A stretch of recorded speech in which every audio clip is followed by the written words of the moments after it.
Hola, ¿qué tal chicos? ¿Cómo están? Pues el día de hoy vamos a revisar un tema muy importante que es Kolmogorov-Smirnov. Ya revisamos mucho la teoría que estuvimos trabajando, pero vamos a retomarlo de una forma un poco más práctica. Y para haciendo a grandes rasgos, Kolmogorov-Smirnov es una prueba estadística muy importante porque vamos a tener como primera herramienta una prueba muy formal que va a ayudarnos a verificar si los datos siguen una distribución dada. Entonces, por eso es que se les suele denominar pruebas de bondad de ajuste, porque vamos a verificar si realmente sigue una distribución propuesta. Y también, como les había dicho, otra de las cosas que también podemos estar verificando es que vamos a poder comprobar que dos muestras provienen de la misma población si sus curvas son similares, ¿no? Entonces, ahorita lo platicamos un poco más sobre lo que vamos a estar haciendo, pero al final Kolmogorov-Smirnov es una prueba no paramétrica donde vamos a poner el siguiente contraste, es decir, vamos a tener nuestra hipótesis nula que va a ser igual a f de x, que es igual a f de x, una distribución propuesta por nosotros, y como estamos en una prueba de hipótesis, el complemento o la hipótesis alternativa va a ser el complemento de la hipótesis nula. Entonces, si aquí estamos diciendo que van a ser igual, en este caso van a ser que es distinta a la distribución propuesta. Pero ahora, ¿qué es f de x y f de x? Y aquí hay que tener algo muy importante. F de x, este que tenemos aquí que está solito, es la distribución acumulada que es teórica, es la distribución que realmente siguen los datos, sin embargo es una distribución desconocida. Si nosotros, por ejemplo, tenemos los rendimientos de una acción, estos valores sabemos que vamos a ver que, por ejemplo, puede estar variando un 10%, un menos 15%, etcétera. Sin embargo, lo importante es que no sabemos la distribución verdadera de los datos, solamente vemos los datos de forma numérica, pero no sabemos qué distribución sea. Entonces, aquí viene el interés de Kolmogorov, que esta distribución, que es la distribución real, pero es desconocida, vamos a intentar parametrizarlo a través de una distribución que va a ser f de xx, que es esta que tenemos aquí. Y esta es una distribución que vamos a proponer nosotros, y esta familia tiene que ser completamente especificada, es decir, debemos de dar la distribución que va a seguir los datos y también tenemos que dar los parámetros que van a seguir esos datos, ¿no? Por ejemplo, si vamos a suponer que sigue una distribución normal, tenemos que poner a prueba si los datos siguen una distribución normal y su media, que va a ser una media que vamos a hacer conocida, y su varianza también, ¿no? Entonces, si quisiéramos una normal estándar, media igual a 0 y varianza igual a 1. Eso es a lo que nosotros decimos que es una función empírica completamente especificada con la que vamos a estar verificando si estos datos siguen esta distribución propuesta. Y lo que nosotros tenemos, o la gran ventaja que vamos a estar utilizando para trabajar aquí, es el teorema de Glibenko-Cantelli, que el teorema de Glibenko-Cantelli es un teorema muy importante que nos va a ayudar a verificar que exactamente los datos convergen a una distribución empírica. Y la distribución empírica ahorita lo revisamos un poco más a detalle, pero al final vamos a ver que tenemos un medio de estimación de la distribución f de x. Entonces, para poder ver un poco más a detalle, vamos a tener aquí el siguiente enunciado. Entonces, lo que nos dice aquí Glibenko-Cantelli es que si nosotros tomamos el supremo de la función empírica menos f de x, este resultado va a ser igual a 0. Entonces, ¿qué es lo que nos está indicando aquí? En primer lugar, nosotros vamos a tener una función empírica. Y esta función empírica es muy sencillo de estar calculando. Simplemente es fn de x, la manera en la que la abreviamos, y va a ser 1 entre n es igual a la suma de las xy menores o iguales que x. Entonces, para poder ver un poco más a detalle, aquí tenemos el siguiente ejemplo. Entonces, por ejemplo, aquí tenemos una muestra aleatoria donde tenemos algunos resultados. Tenemos 2, 3, 3, 4 y 8. Entonces, nosotros si vemos estos datos, no sabemos qué distribución tengan. Conocemos los datos, sin embargo, no conocemos la distribución que tienen estos datos. Y una manera de poderlo estimar es lo que nos están indicando aquí. Es simplemente a tu distribución verdadera, puede ser conocida o desconocida, en este momento no nos interesa tanto, pero lo que nos dice aquí es que la diferencia de la distribución verdadera menos la distribución empírica, que la distribución empírica es 1 entre n con la suma de las x y menores que x, va a ascender a 0, es decir, van a ser iguales. Y para poderlo aquí tenemos el siguiente resultado. Tenemos que vemos un 2, luego vemos un 3, luego un 4 y un 8. Entonces simplemente lo que vamos a estar verificando aquí es cuántos números hay menores e iguales a 2. En este caso la única condición que se cumple es este 2. Entonces por eso es que tenemos un quinto, porque nuestra ecuación nos dice que es 1 entre n. Tenemos 5 elementos, entonces aquí tenemos nuestro un quinto. Luego aquí tenemos el siguiente elemento donde tenemos cuántos números son menores e iguales a 3. Y en este caso contamos 1, contamos a 2 y contamos a 3. Es decir, tenemos 3 entre 5 la probabilidad de poder estar obteniendo un 3. Y ya luego para los siguientes es 4 quintos y 5 quintos, ¿no? También vamos a ver que hay un caso muy particular, que es cuando los datos no te representan empates. Cuando los datos no hay empates, como sucede aquí, vamos a ver que si hacemos lo mismo, ¿cuántos números hay menores o iguales a 2.1? El único valor que lo cumple es este, entonces tenemos un quinto. Ahora, en este valor, ¿cuántos valores son menores e iguales a 3.5? Es 2.1 y 3.5. Entonces, en este caso, su probabilidad acumulado es de 2 quintos. Y así nos vamos hasta llegar a este último elemento, que van a ser cuántos números hay menores e iguales a 6.3. Y en este caso serían 5 entre 5, por eso es que aquí tenemos igual a 1, ¿no? Pero aquí hay que ver algo muy importante, que es que cuando no hay empates, nuestra función empírica se transforma a simplemente a la fn de x, que es igual a i dividido entre n para el intervalo que tenemos aquí estipulado, ¿no? Entonces, esto es muy importante porque ahora vamos a poder ver o vamos a poder comprobar estos valores, ¿no? Entonces, para poder trabajar, vamos a transformar nuestra función empírica. Siempre que nosotros estemos trabajando con análisis numérico, siempre vamos a cargar a NumPy, que es una librería que va a ser de cálculo científico y que nos incorpora algunos elementos como las matrices. Entonces vamos a utilizar esta librería. Y para poder hacer este ejemplo, vamos a trabajar con estos mismos ejemplos que tenemos aquí. Es decir, vamos a agarrar aquí el 2.1. Vamos a agarrar este donde tenemos estos valores repetidos. Entonces vamos a volver a ejecutar y aquí lo pegamos. Entonces imaginemos que nosotros aquí tenemos a x y como nosotros estamos trabajando en Python, necesitamos añadirlo en una lista. Entonces ya una vez que tenemos esta lista, lo único que nosotros necesitamos saber es vamos a regresar a nuestra ecuación original. ¿Y qué es lo que nosotros necesitamos? Necesitamos encontrar a n. N es un valor muy interesante porque va a ser el tamaño de muestra y dentro de Python la forma más básica de podermos hacer esto, simplemente ponemos len y aquí ponemos la longitud de nuestro valor que es x. Entonces si aquí imprimimos a n, vamos a ver que tenemos una longitud de 5 elementos, ¿no? Entonces vamos bastante bien. Otro de los aspectos que nosotros necesitamos cuando empezamos a trabajar aquí es mejorar un poco nuestros valores. Entonces vamos a poner aquí, simplemente vamos a poner data, vamos a cambiar de nombres porque ahorita vamos a ver por qué lo hacemos. Pero aquí vamos a ponerle a x, le vamos a poner data. Y luego aquí vamos a tener una variable que se va a llamar muestra. Y muestra va a ser simplemente a lo siguiente. Vamos a poner np de numpy. Luego ponemos punto y añadimos el comando sort. Es decir, en primer momento vamos a ordenar nuestros valores de menor a mayor.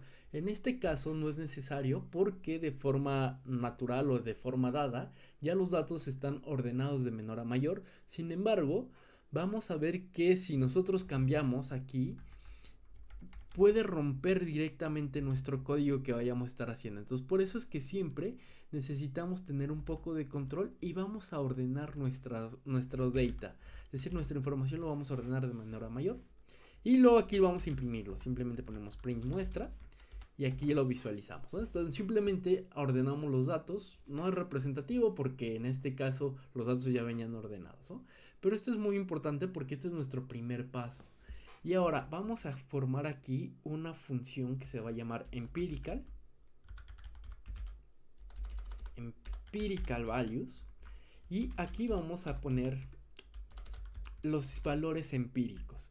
Entonces, en este caso inicializamos nuestra lista, va a ser una lista que en este primer momento es vacía, pero ¿qué vamos a estar haciendo?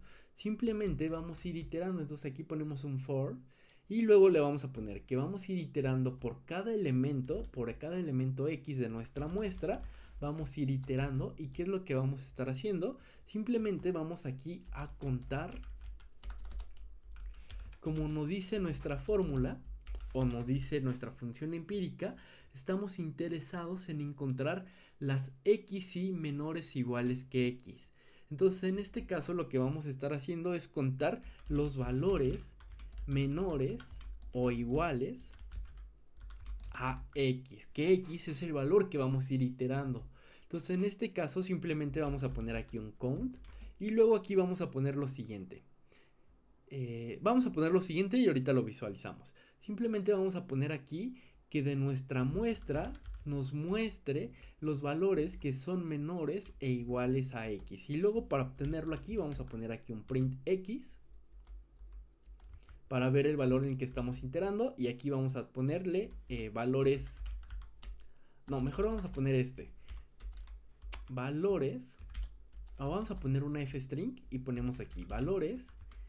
Abrimos llaves y vamos a poner valores menores e iguales a x, que en este caso x sería el valor que vamos a ir iterando. Aquí ponemos 2 puntos y aquí vamos a poner nuestra muestra que vamos a estar ejecutando. ¿Qué es lo que hace nuestro filtro?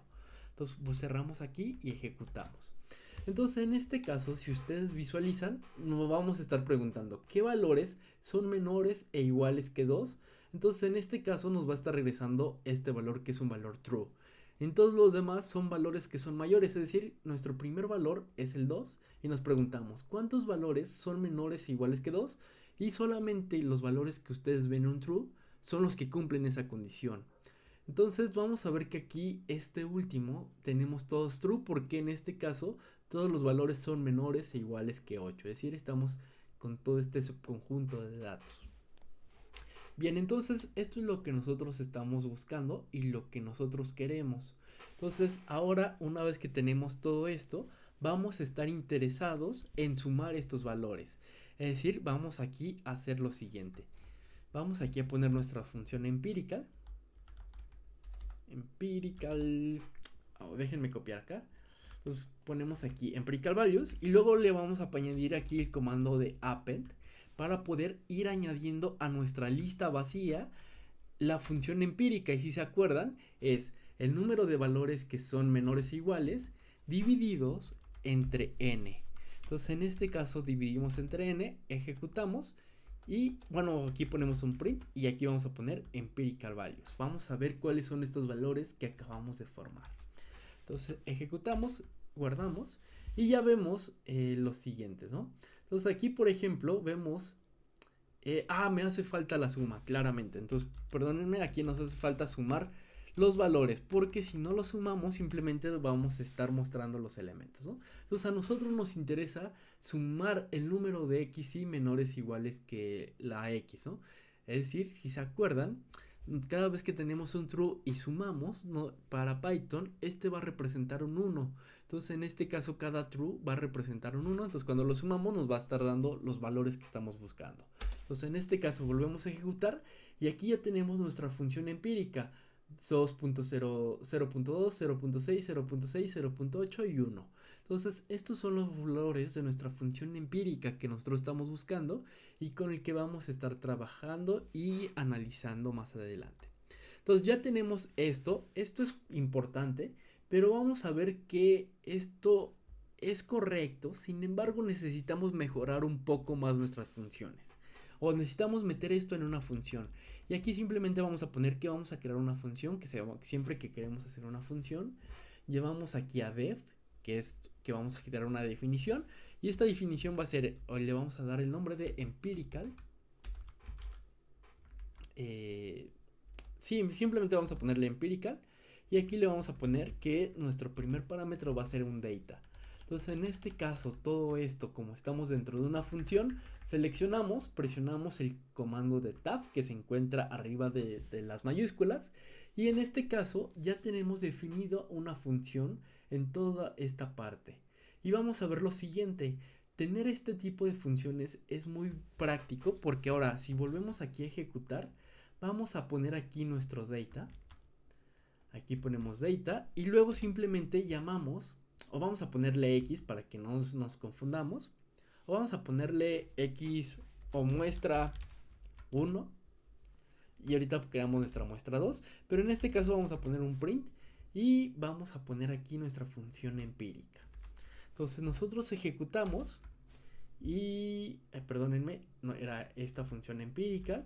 Luego abrimos paréntesis y añadimos aquí nuestra muestra o los datos que vamos a estar trabajando. Cerramos paréntesis, ejecutamos y vemos que no nos está mostrando nada, ¿no? Aquí tenemos un none. ¿Y por qué tenemos un none? Si vimos que esta función era adecuada. Y siempre que estemos trabajando con Python, vamos aquí a definir nuestra función, pero en este caso, si ustedes ven, no estamos regresando nada, estamos haciendo operaciones, sin embargo no estamos regresando nada. ¿Y cómo podemos regresar? Simplemente añadimos el comando de return y ponemos aquí que queremos regresar nuestra función empirical values.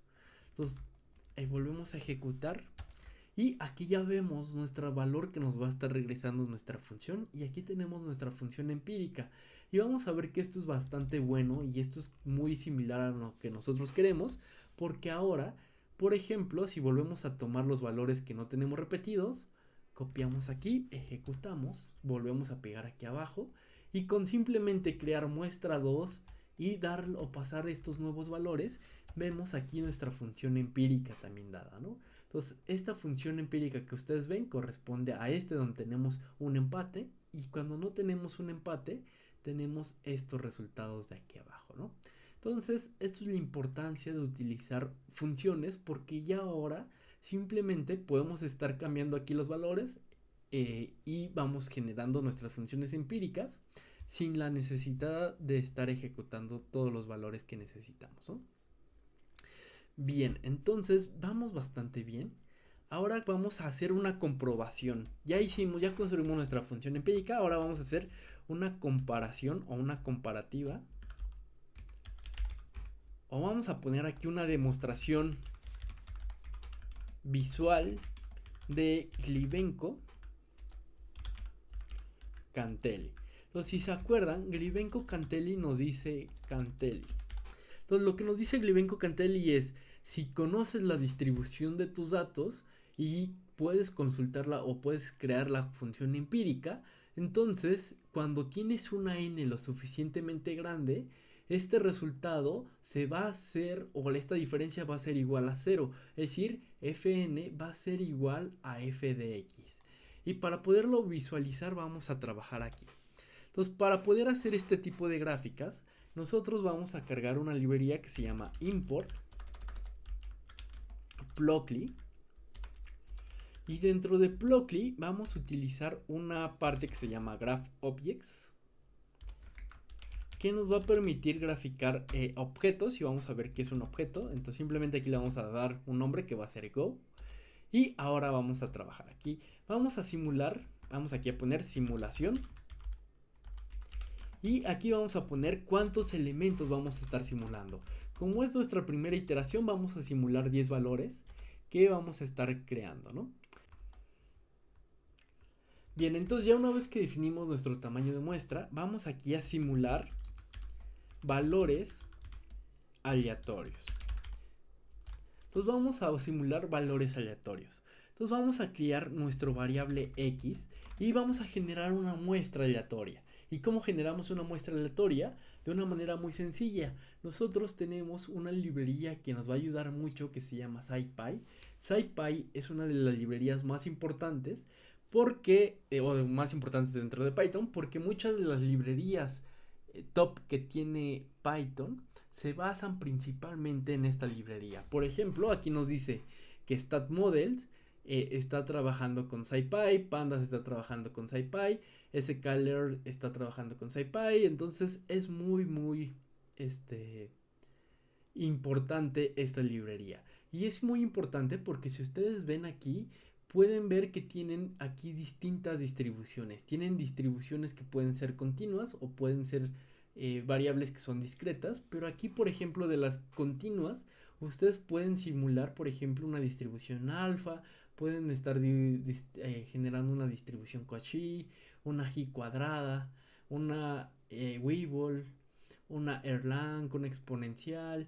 Hay muchas distribuciones que ustedes pueden estar probando. Sin embargo, a nosotros, por conveniencia, vamos a elegir la más clásica de todos, la distribución normal. Entonces, si ustedes bajan, aquí dice norm, y si le pican, van a ver la documentación de la librería que vamos a estar trabajando. Entonces, aquí lo que nos dice es, para poder llamar a esta librería, simplemente pones scipy, cargas el submódulo de stat, cargas luego el submódulo de la distribución normal y luego tienes acceso a los siguientes métodos.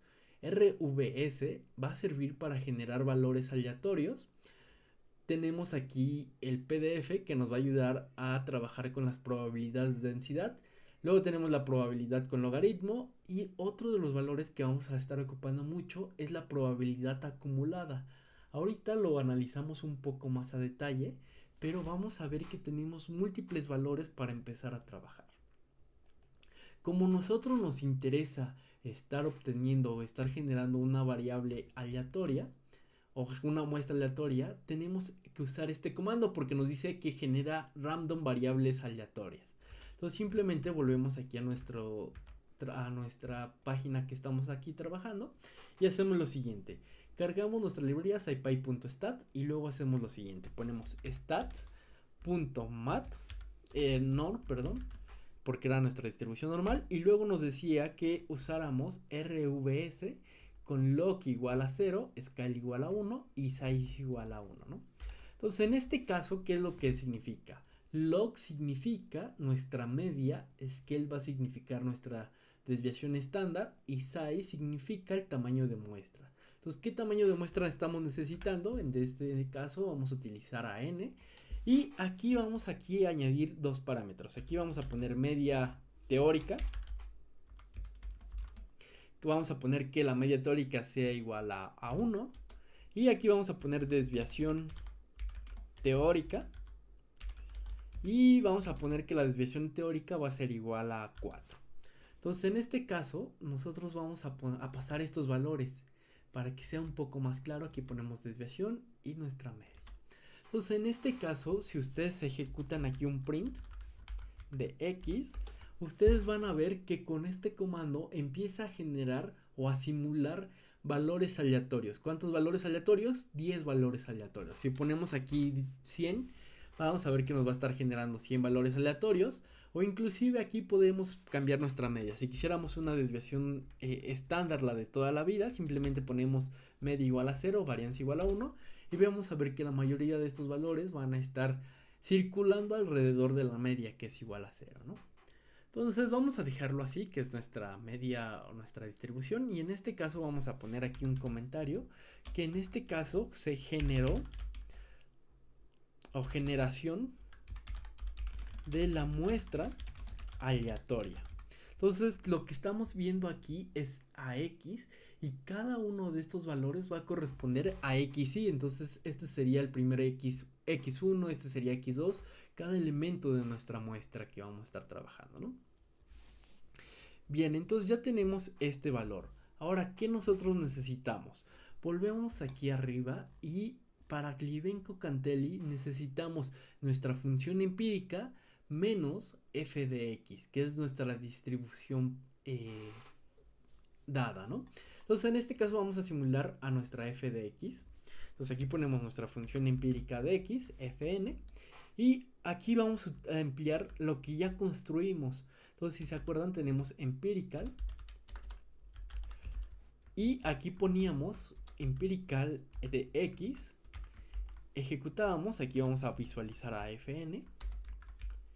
Y aquí tenemos la muestra de todos los elementos que vamos a estar trabajando, ¿no? Entonces tenemos 100 elementos, entonces vamos dando brincos cada uno entre 100, es decir, cada un 1%, tenemos aquí un brinco de nuestros valores, ¿no? Si pusiéramos 10, vamos a ver que estos brincos van de 0.1, 0.2, porque sería 1 entre 10, nuestra función empírica que estamos construyendo, ¿no? Entonces aquí vamos a poner función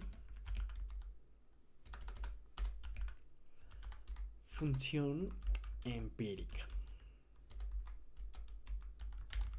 Entonces ya tenemos aquí nuestra función empírica. Ahora, ¿qué otro elemento necesitamos? Necesitamos a f de x. En este caso, f de x ya lo conocemos. Entonces, en este caso, simplemente lo que vamos a estar poniendo es lo siguiente. Vamos aquí otra vez. Y ahora nos interesa a f de x. Si se acuerdan, f de x, aquí vamos a ponerlo. Entonces, f de x es igual a la probabilidad de que x sea menor o igual a una x. Vamos a poner aquí x minúscula para que sea un poco más visible. Y es esta, ¿no? Es decir, f de x es la probabilidad de que x sea menor o igual a x. ¿Y qué es este valor? Simplemente vamos aquí otra vez a nuestra documentación y aquí vemos lo siguiente, que tenemos la función acumulativa, que es con cdf, y luego aquí necesitamos pasarle estos valores, ¿no? Pues vamos a regresar aquí otra vez a nuestro código y nuevamente ponemos stats, luego ponemos que estamos trabajando con una distribución normal y luego ponemos lo que nos dice la documentación, que es cdf nos va a estar regresando la función acumulativa como lo estamos acumulando aquí, ¿no? Entonces en este caso log vamos a ver que va a depender de la media que creamos aquí y nuestra desviación teórica que también aquí tenemos. Entonces esto lo podemos hacer porque conocemos la distribución que generó los resultados, ¿no? Entonces aquí ponemos a f de x y ya lo tenemos aquí. Bien, ahora ya tenemos nuestras figuras, ya tenemos aquí nuestras variables que nos interesan, entonces vamos a crear una figura, vamos a graficarlo. Entonces simplemente aquí ponemos go.figure porque vamos a crear nuestra figura.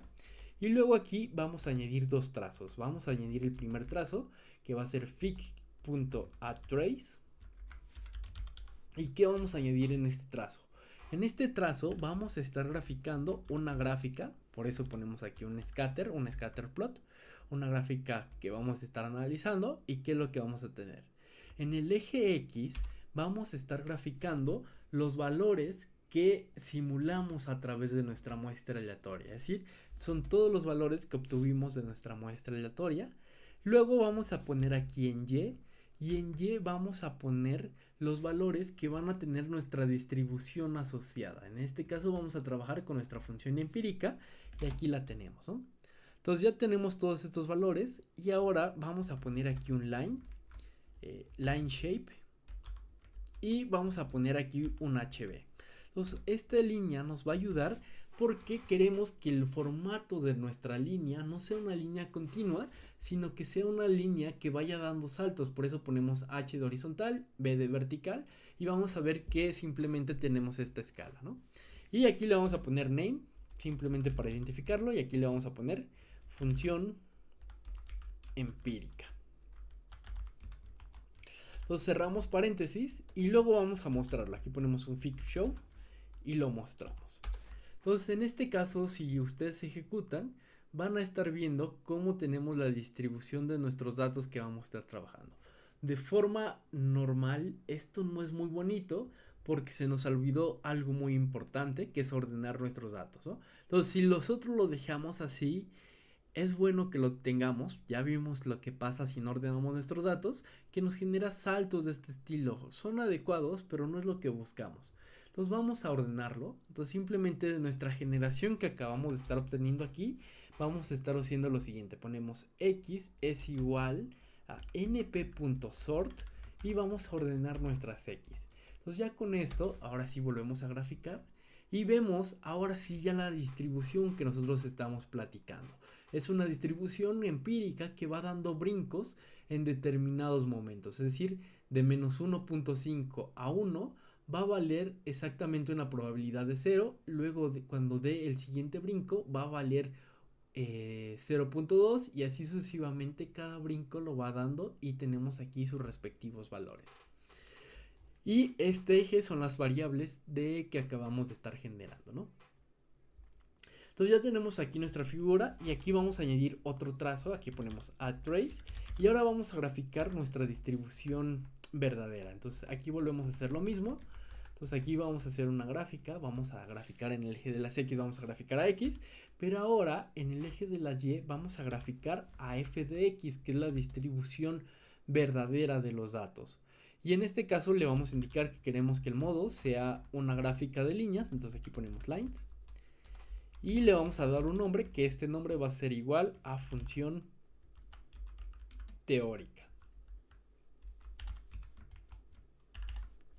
Cerramos paréntesis, visualizamos y ahora sí ya vemos nuestra distribución. Vemos que cuando tenemos muy poquitos datos, si ustedes calculan una diferencia de aquí a aquí, no va a ser una diferencia igual a 0, porque es muy evidente que si ustedes trazan una diferencia de este punto a este punto, es una diferencia que va a ser muy significativa, ¿no? Entonces, por ejemplo, en este punto la probabilidad vale 0.73 y en este punto vale 0, no, más bien, en este punto la probabilidad de la función empírica vale 0.8 y en este punto vale 0.52. Es decir, tenemos una diferencia de casi 0.30 elementos entre este elemento y esta línea de acá, ¿no?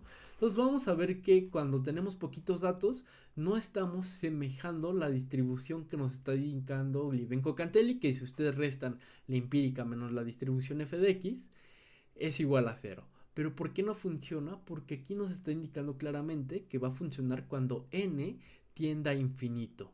Y en este caso solamente tenemos 10 valores, son muy poquitos valores. Pero vamos a simular, por ejemplo, 100. Vamos a simular, por ejemplo, 100.